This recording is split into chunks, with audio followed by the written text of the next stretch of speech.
மக்களை இன்றைக்கி ஒரு லன்ச் வீடியோ தான் பார்க்க போகிறோம். சரி ஓகே, ஏதாவது லஞ்சுக்கு நல்லா சாப்பிட்லாம் அப்படின்னு தோணுச்சு. அதனால் முட்டை ஆம்லேட் போட்டுட்டு ஒரு 2 பொரியல் வச்சு ரைஸ் வச்சு லஞ்ச் ப்ரிப்பேர் பண்ணிட்டேன். ஃபஸ்ட்டு முட்டை ஆம்லேட் போட்டு எடுத்தாச்சு. அப்புறமா லஞ்சுக்கு என்னெல்லாம் பொரியல்லாம் பண்ணியிருந்தேன் அப்படின்னா, மிக்ஸ்டு வெஜிடபிள்ஸ்லாம் போட்டு ஒரு பொரியல் பண்ணியிருந்தேன். அப்புறமா கீரை கிடச்சிது. முருங்கைக்கீரை இங்கே ரொம்ப ரேராக தான் கிடைக்கும். அதில் வச்சு துவரம் வச்சுருந்தேன். அப்புறமா எல்லா வெஜிடபிளும் போட்டு சாம்பார் வச்சு சாதம் வடித்து இன்றைக்கி அப்புறமா ஆம்லேட் போட்டாச்சு. அப்பளம் இல்லை, அதனால தான் ஆம்லேட் போட்டேன். எங்கள் ஊரில் வந்து அப்பளத்தை வந்து பப்படம் அப்படின்னு சொல்லுவாங்க. நாகர்கோவில் சைடு வந்து நிறைய வேர்ட்ஸ் வந்து நாங்கள் இப்படி வித்தியாசமாக பேசுவோம்.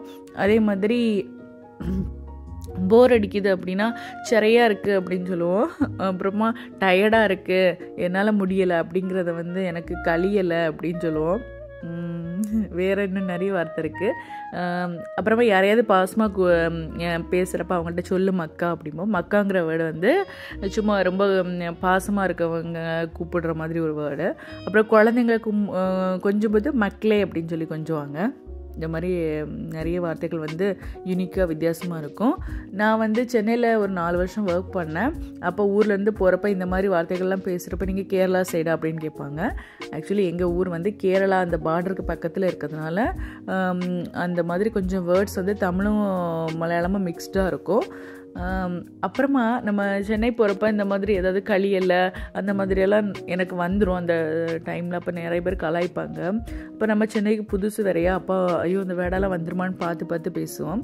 பட் இப்போ ஊரை விட்டு நாட்டை விட்டு இங்கே தள்ளி இருக்க போதான் எங்கள் ஊர் எங்களை அந்த பேசக்கூடிய வேர்ட்ஸ் அதெல்லாம் நான் ரொம்ப மிஸ் பண்ணுறேன்.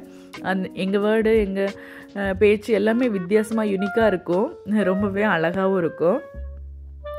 இப்போ பாருங்களேன், இங்கே கீரை தோரம் வச்சல, கீரை வந்து காசு கொடுத்து வாங்கி கீரை தோரம் வச்சேன். வைக்கும்போதெல்லாமே எனக்கு தோணும், எங்கள் ஊரில் வந்து கீரை வந்து யாருமே காசு கொடுத்து வாங்கவே மாட்டாங்க. எங்கள் ஆச்சி வீட்டிலே மரம் இருக்குது, அது அப்படியே ரொம்ப ஹைட்டுக்கு வளர்ந்துக்கிட்டே இருக்கும்.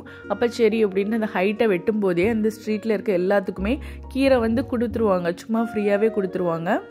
இன்றைக்கி எங்கள் வீட்டில் மரத்தை உடைச்சாங்க, இந்தாங்க வச்சுக்கோங்க அப்படின்னு. அப்படி தான் எல்லோரும் வீட்லேயும் கீரை தோரம் வைப்பாங்க. காசு கொடுத்து முருங்கைக்கீரை வாங்குறது ரொம்ப ரேரு. இந்த மாதிரி தூரமாக இருக்க போதுதான் சின்ன சின்ன விஷயத்தோட அருமைலாம் நமக்கு தெரியுது. அதனால் இப்போல்லாம் நான் கீரை கிடச்சா கொஞ்சம் கூட வேஸ்ட் பண்ணாமல் எல்லாத்தையும் உருகி ஃப்ரிட்ஜில் ஸ்டோர் பண்ணிவிட்டு அதை ஒரு 2 வாட்டி 3 வாட்டி சமைக்கும் போதெல்லாமே எங்கள் ஊரை ஞாபகம் வச்சுப்பேன். இதுதான் இன்னையோட லன்ச்சு. டாடா பாய்.